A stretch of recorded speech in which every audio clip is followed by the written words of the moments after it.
Buenas noches, supongo que tendrán un rato para disfrutar del cine. Esa es la propuesta de Radio y Televisión Marbella cada semana en Cineforum.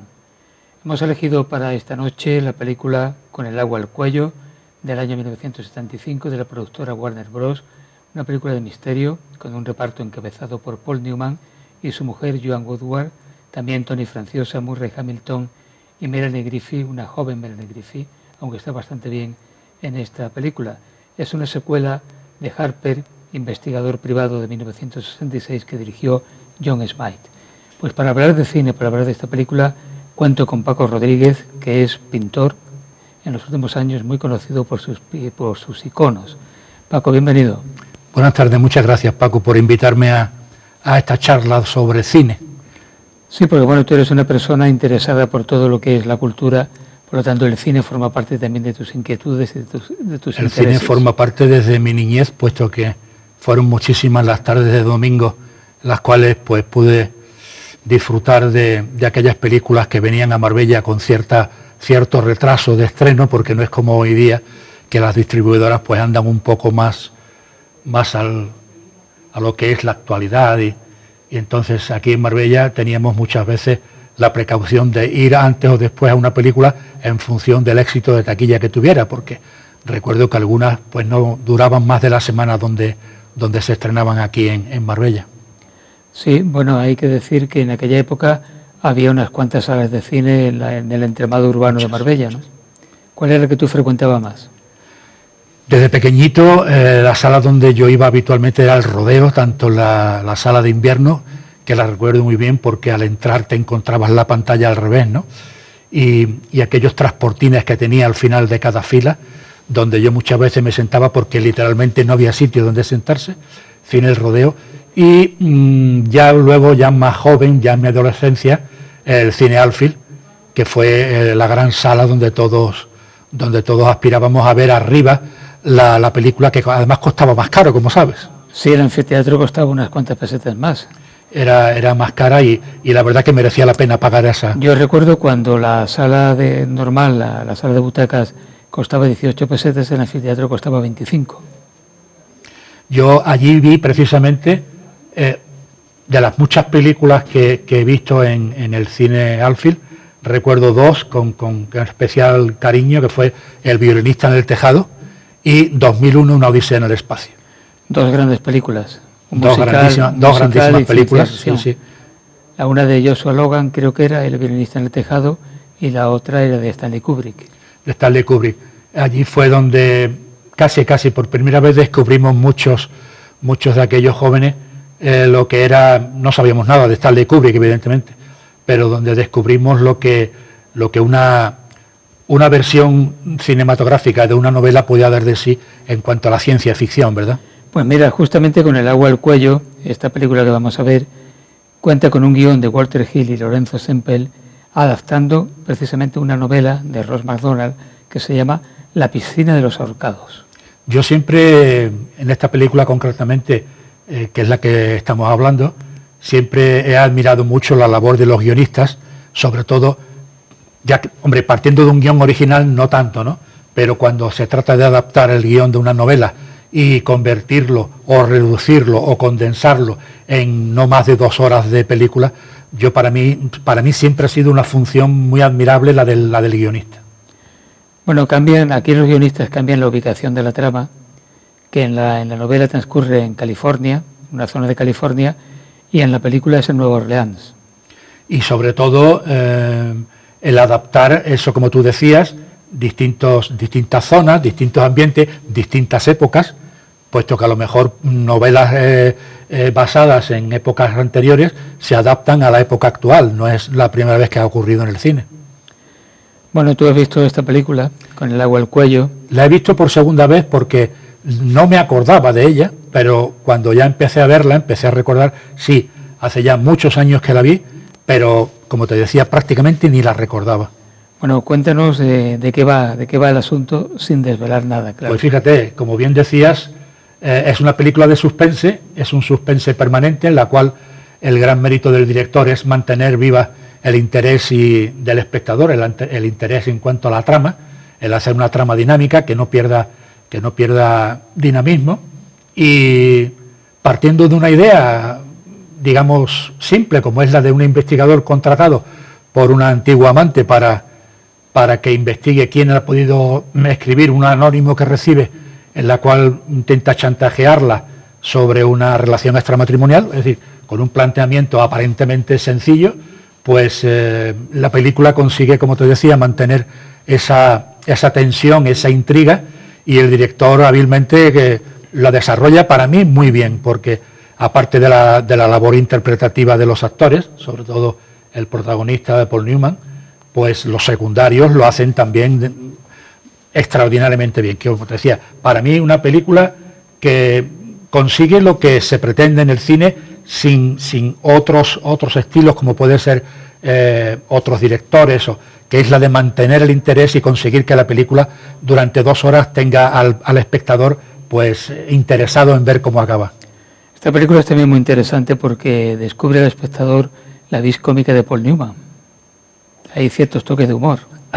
Sí, es un papel en el cual él saca un abanico interpretativo enorme, ¿no? Sabe ser irónico, sabe ser trascendente, sabe ser serio, en fin, que se mueve, yo diría que se mueve como pez en el agua, ¿no?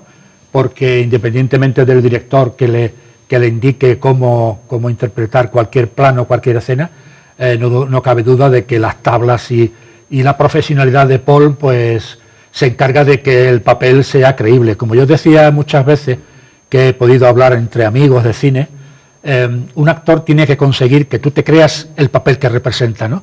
Y no me quería olvidar de una cosa que quería comentarte. Yo hubiera subtitulado esa película, fíjate que La tormenta perfecta fue una película muy posterior, pero yo hubiera subtitulado entre guión Con el agua al cuello dentro de una tormenta perfecta, porque te das cuenta de la cantidad de nubes, de rayos, de truenos, de agua que hay en cuanto a la relación turbulenta de todos los personajes que se condensan en la trama. Pues muy buena observación, estoy de acuerdo contigo que se podría haber subtitulado de esa La tormenta perfecta, porque te insisto y no quiero ser repetitivo, partiendo de la idea de que un investigador que cobra $150 al día más gastos se contrata por una señora a la cual le sobra el dinero y para una tarea aparentemente sin más trascendencia, pues se ve inmerso en una trama en la cual evidentemente en varias veces se encuentra su vida en serio peligro.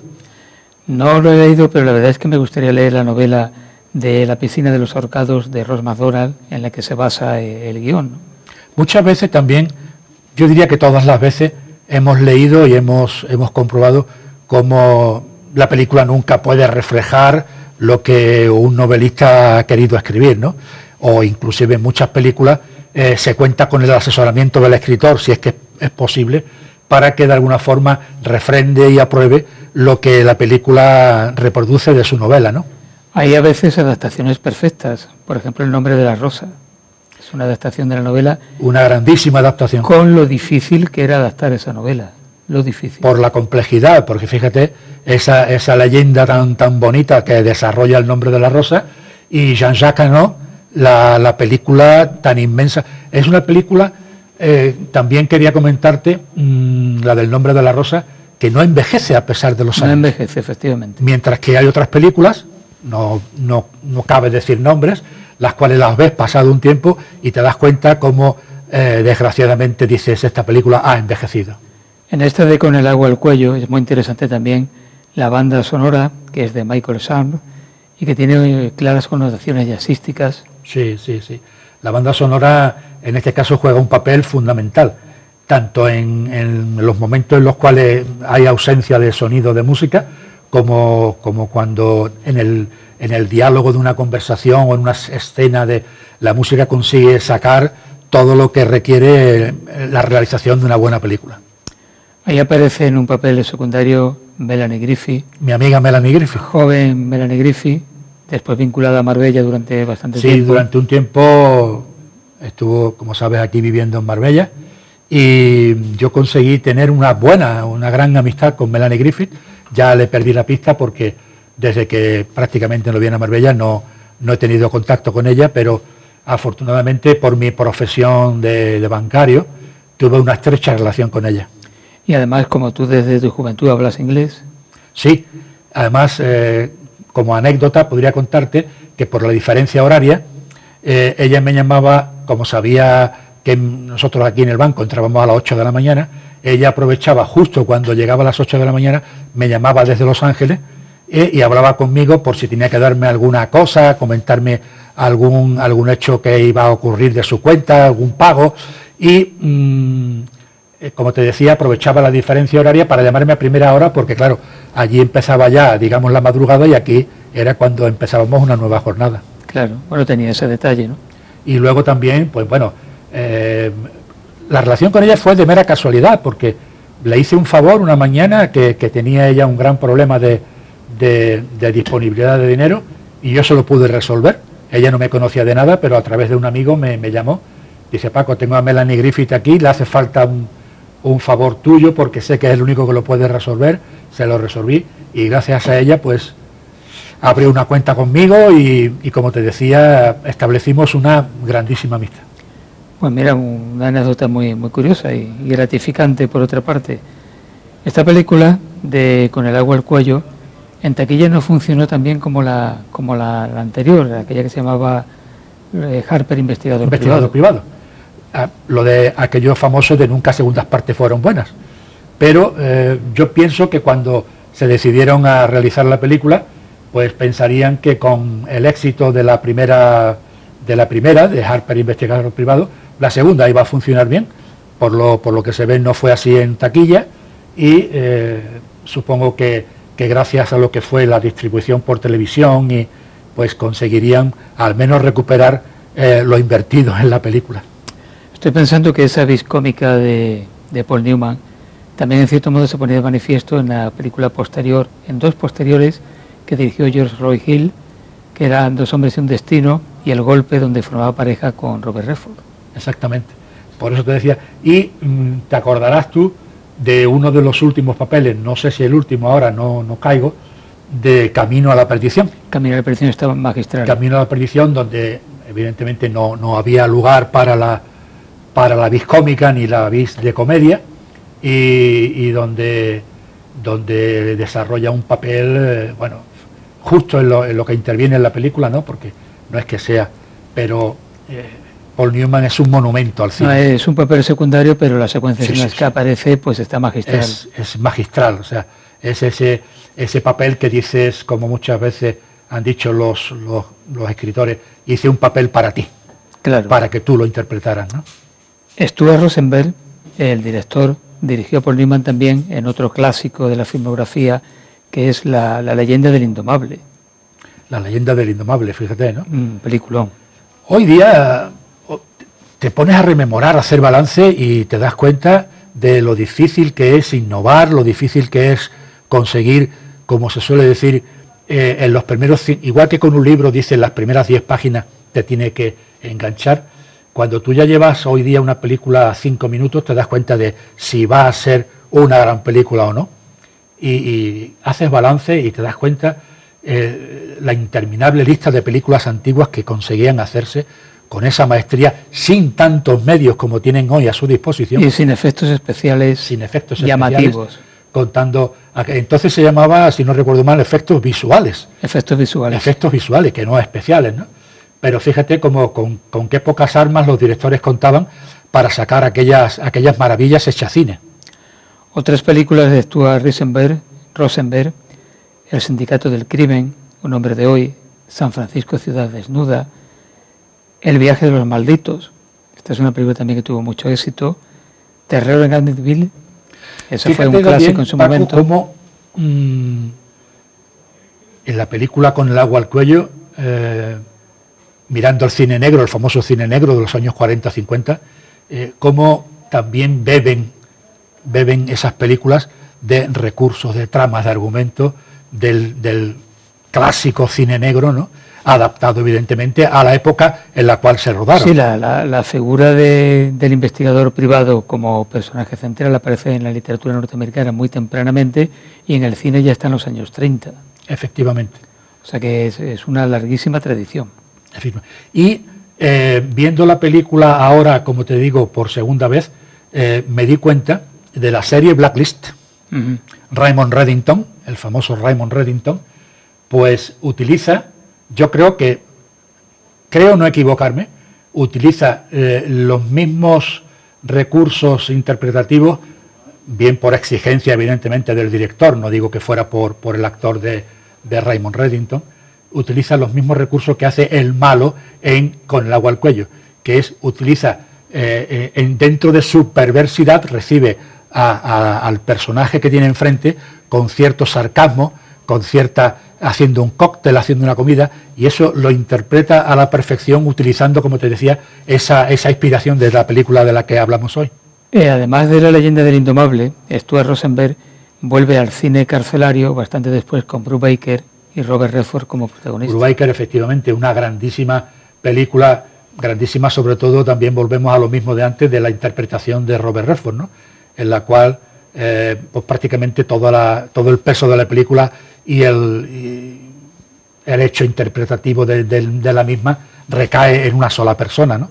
Puesto que Brubaker, si no fuera por lo que es el estar él constantemente dentro de la trama, pues la haría a lo mejor insignificante.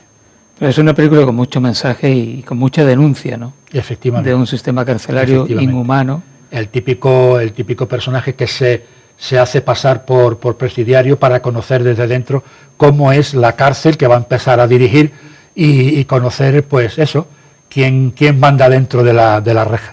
En Con el agua al cuello aparece también Murray Hamilton, el actor Murray Hamilton, que hizo un papel secundario en El Graduado y también en Tiburón.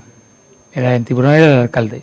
Efectivamente, el alcalde, aquel famoso personaje que evidentemente por no ver en peligro todo lo que suponía la industria turística de su localidad, pues evitaba el asumir el mensaje alarmista de Roy Scheider cuando le avisaba del peligro que corrían los turistas en aquella playa. Pero aquello tenía un coste político y claro, a lo que es a mí la película Con el agua al cuello me ha hecho reafirmarme en que hay tramas que a lo mejor con una secuela actual o con otros actores, no digo por Paul Newman, sino por otros actores, o haciéndole ciertos giros. Me estoy acordando ahora de Alfred Hitchcock, fíjate de quién me estoy acordando, pues como decía Hitchcock, dice, misterio es cuando un señor está sentado en un sillón con una bomba debajo,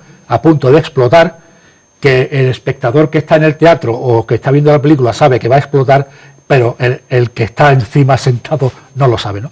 Quiero decir, si esa película de Con el agua al cuello se introdujeran ciertos giros o ciertos engaños, ¿no? Como te decía, como puede ser, por ejemplo, El sexto sentido, ¿no? En la cual el director mantiene engañado toda la película al espectador, o El golpe, que fíjate el final que tiene, pues con ciertos giros se podría conseguir Con el agua al cuello otra película muchísimo más impactante. Tú has mencionado El sexto sentido. Esa película tiene la dificultad de que una vez que la has visto una vez ya no te interesa volverla a ver, porque se basa en que al final te pegan en la sorpresa. Es una película pues me he acordado de un chiste, el típico espectador que llega cuando está la película empezada, el acomodador lo lleva hasta su localidad con la linterna, no le da propina, claro, evidentemente despechado el acomodador le dice, el asesino es el mayordomo, con lo cual se cargó la película que iba a ver este pobre hombre que había pagado su localidad. Qué mala leche, ¿no? O sea, en venganza dice, pues el asesino es y claro, cuando ya ves El sexto sentido, dice, bueno, te puedes parar en verla una, dos o tres veces más, pero a lo mejor por captar algún recurso de dirección o alguna... A mí me encanta mucho, sobre todo, la fotografía, Paco.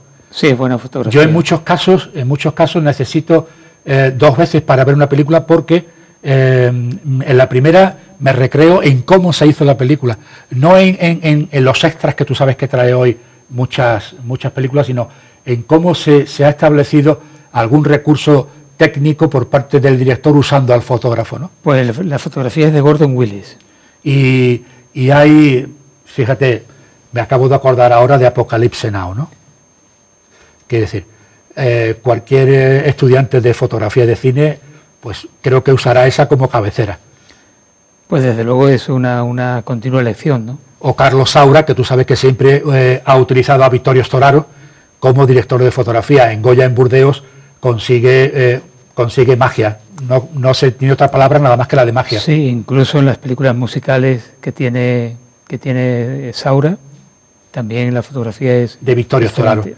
Sevillana, flamenco, en fin, es una... Paul Newman además destacó como piloto de automóvil. La faceta que Paul le gustaba Newman, mucho. sí, Paul Newman, aparte de que siempre una de sus pasiones, o casi su pasión principal fue el automovilismo, la velocidad, tengo entendido que gastó inmensa fortuna en su hobby, ¿no? Porque hay hobbies que son más caros o más baratos, pero en el caso de Paul Newman, tú sabes que era una auténtica obsesión, ¿no? A enfermiza, digamos, ¿no? Y además en contra de su mujer, porque Paul Newman consiguió estar con Joan Woodward toda su vida. Era un matrimonio modélico de Hollywood y por lo visto tenían peleas familiares ya de sus hijos y todo, pero papá, que ya eres mayorcito, que te vas a pegar una torta y te vas a... Bueno, a él le daba igual, era su pasión, ¿no? Pues no, se lo llevó el cáncer, no se lo llevó ningún automóvil. Sí. Un poco como Steve McQueen, tú sabes, ¿no? Sí, que por cierto, con el montón de papeles extraordinarios que había hecho, no le daban el Oscar ni a la de 3. Y con El color del dinero le dieron el Oscar cuando creo que ya le habían dado el honorario el año anterior. El color del dinero igual, el color del dinero, volvemos a lo mismo, ¿no? Él se mete en la piel del famoso jugador, del famoso vividor de esos mundos que son tan oscuros y hace creíble el personaje, consigue interpretar. Hoy día dicen los actores que dicen, no, yo me preparo el papel, no sé quién se va a un monasterio a vivir, el otro se va a no sé dónde. Esos actores antiguos, yo creo que con leerse el guión les bastaba, ¿no? Yo creo que no existía no, es que yo me meto en el papel y no consigo desprenderme. Creo que lo hacen más que nada por marketing, por darse un poco de mito, ¿no? Yo creo que... Paul Newman debutó en el cine en 1954 con El cáliz de plata, una película en la que destacaba más por su belleza física que por la interpretación. De hecho, la película hoy día está considerada como una película mediocre, ¿no? De esas películas, como efectivamente bien dice, que son las que te sirven para, aparte de su paso por la academia o por las películas en las cuales tenía un papel irrelevante, son esas películas de todas formas que no han trascendido. Pero pronto vino La gata sobre tejado de zinc con Elizabeth Taylor y ahí estaba soberbio. Y ahí estaba Paul Newman. Y estaba Elizabeth Taylor y estaba Buzz Lightyear. Estaba Elizabeth Taylor. Buzz Lightyear haciendo de padre. Lo que hemos comentado antes, Paco, que haces balance y te das cuenta de esos monumentos cinematográficos, tanto interpretativos como de realización, que se hacía en aquella época. Se le dice dorada del cine, y es verdad, ¿no? La época dorada del cine. El cine ha tenido muchas épocas doradas, no solamente una, pero esa que estamos hablando, ¿no? En la cual el tránsito del blanco y negro al color, que también, lo mismo que del cine mudo al cine sonoro, fue una epopeya. El cine del blanco y negro a color también supuso un aldabonazo enorme. Esas películas hoy día son monumentos. Hay que citar también Éxodo, El buscavidas, El coloso en llamas, lo que hemos dicho del golpe, Dos hombres y un destino, la última que tú has dicho de Camino a la perdición. En fin, magnífica. Y estamos ya casi finalizando antes de ver la película, pero no me gustaría dejar pasar este programa sin comentar algo de Joan Woodward, una actriz que, como hemos dicho, era su mujer, que recibió el Oscar en el año 57 por Las tres caras de Eva y que fue protagonista de algunas de las películas que dirigió Paul Newman, porque también dirigió películas. Yo creo que la última vez que vi a Joan Woodward en una película fue en Filadelfia. Efectivamente, en Filadelfia, la película interpretada por Tom Hanks y Denzel Washington. De Jonathan Demme era el director. Sí. Fíjate, en pleno apogeo lamentable y dramático de lo que fue el SIDA en aquellos primeros años, embarcarse en la aventura de mediante una labor de concienciación, porque de verdad era eso, una labor de concienciación de lo que era la enfermedad y las consecuencias que tenía para toda la población, pues eso, hacer una película, embarcarse en un presupuesto cinematográfico de esa categoría, porque yo supongo que nada más que pagar a esas estrellas que estaban en la película ya se llevaría gran parte del presupuesto. Ahí estaba Antonio Banderas también. Ahí estaba Antonio Banderas. Que bueno, era el novio del hijo de John Woodward. Y Vamos, fíjate, de ¿no? Tom Hanks. Llegarse a Estados Unidos y como dicen los toreros principiantes, los becerristas, los novilleros, que salga el toro que sea, que yo lo toreo. Paco, gracias por haber estado. Un placer bueno, esta primera experiencia que hemos tenido de cine, yo por lo menos es la primera que he tenido y te agradezco enormemente que hayamos podido charlar un ratito, aprovechando la excusa de con el agua al cuello, de cine y de muchísimas cosas. Total, como el cine americano sería The First Time, ¿no? O sea que muchísimas gracias por invitarme. Pues nada, espero que no sea la última. Gracias. Que en otro momento vengas por aquí y hablaremos también de tus iconos, que hoy no hemos hablado nada de iconos. Los iconos, otro día hablamos de iconos. Muy bien, pues ahora yo propongo que no se vayan ni mucho menos, sino que disfruten de esta película de 1975, Con el agua al cuello. Ahí está el gran Paul Newman.